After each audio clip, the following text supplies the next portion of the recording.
హిందువులు చేసే ప్రతి ఒక్క పండక్కి ప్రతి ఒక్క పద్ధతికి ఒక సైంటిఫిక్ రీజన్ ఉంటుంది. ఇప్పుడు మనం కుంభమేళా గురించి మాట్లాడుకుందాం. దీని యొక్క సైంటిఫిక్ రీజన్ ఎప్పుడు మొదలైంది, ఎలా మొదలైంది అనేది ఈ వీడియోలో తెలుసుకుందాం.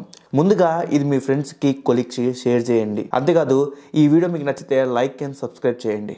కుంభమేళా సైంటిఫిక్ రీజన్ గురించి మనం కాసేపాకి తెలుసుకుందాం. ముందుగా ఇది ఎప్పుడు పుట్టింది, ఎలా పుట్టింది, దీనికి ఒక తేదీ ఉందా లేదా, ఇది ఎవరు ప్రపంచానికి తెలియపరిచారనేది తెలుసుకుందాం. కుంభమేళాకి పురాణాలకి ఋగ్వేదానికి చాలా లింక్ ఉందండి. ఇది వేల సంవత్సరాల క్రితమే కుంభమేళా స్టార్ట్ అయింది. కుంభమేళాకి సంబంధించిన ప్రస్థానం ఋగ్వేదం, పురాణం వంటి హిందూ గ్రంథాలలో కూడా ఉన్నాయి.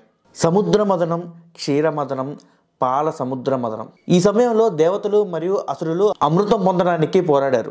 ఆ సమయంలో అమృత బొట్లు 4 ప్రదేశాల్లో పడినట్లు చెప్తారు. అందులో మొదటిది ప్రయాగరాజ్, అలహాబాద్లో ఉంది.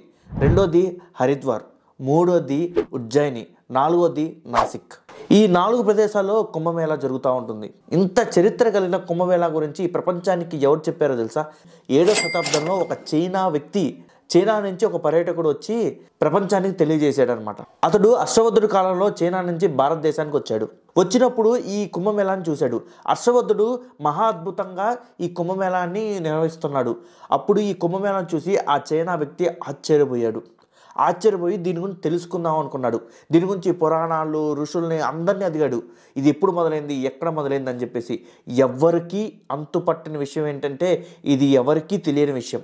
7వ శతాబ్దంలో కూడా ఇది ఎప్పుడు స్టార్ట్ అయింది కుంభమేళా అనేది ఎవరు కనుక్కొనలేకపోయారు. ఆ చైనా వ్యక్తి నిరాశగా వెనక్కి తిరిగి వెళ్ళిపోయి ప్రపంచానికి కుంభమేళా ఒకటి ఉందని తెలియపరిచాడు. ఇంతటి గొప్ప కుంభమేళా గురించి రికార్డులు అంటే ఆశ్చర్యం కదండి. అంటే ఎప్పటి చరిత్ర చెప్పండి. అంటే ఈ కుంభమేళా చరిత్ర రాతపూర్వకం లేని నాటి చరిత్ర అనమాట. అంటే అప్పటికి ఇంకా రాయటం తెలియదు మనుషులకి. ఇప్పుడు మనం కుంభమేళా గురించి 4 సైంటిఫిక్ రీజన్స్ తెలుసుకుందాం. కుంభమేళా సమయానికి గ్రహాల స్థితి ప్రత్యేకంగా ఉంటుంది. ఉదాహరణకు సూర్యుడు, చంద్రుడు మరియు గురుగ్రహం ఒక ప్రత్యేక స్థానంలోకి వచ్చినప్పుడు ఈ మేళ జరుగుతుంది. గంగా, యమున, సరస్వతి వంటి నదుల్లో ఈ సమయంలో ప్రత్యేక పరిస్థితుల వల్ల జీవశక్తి ఎక్కువగా ఉంటుందని కొన్ని అధ్యయనాలు సూచిస్తున్నాయి. ఈ నది జలాల్లో మొక్కలు, ఖనిజాలు, సూక్ష్మజీవులు శరీరానికి లాభ చేకూరుస్తాయని చెప్పి భావిస్తారు.